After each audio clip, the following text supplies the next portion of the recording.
Hi, my name's Cassie and today we're going to be talking about why understanding your stitch order on your embroidery machine is really important and how it's going to help you understand your embroidery designs. Even though the design comes pre-programmed for our customers, understanding the stitch order and the colours will help you stitch more confidently and avoid making mistakes. Now I want to show you what I mean by stitch order and colours of the design.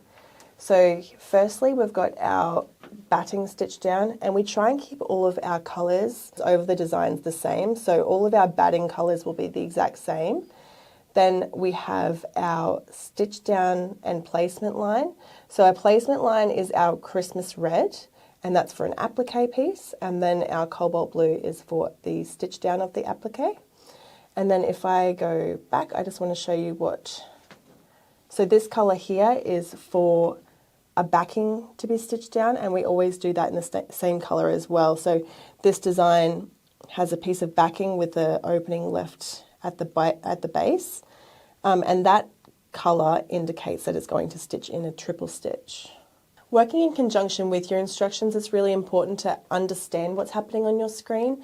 So those colours are really important. If you're looking at your instructions, it'll show you when you should be trimming, when fabric should be left in the seam, when a satin stitch is coming up, and it will just help you all round be able to avoid making mistakes if you're following along in those instructions as well.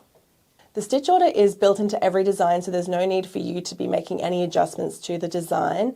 The tester, myself, and the digitizers work really hard to make sure that these things are in order so that you guys can just go ahead and make the design as it should be made. So that's why it's really important to follow along with the PDF instructions, because we've given photos and each step is detailed as to what is coming up, so you'll never be surprised as well.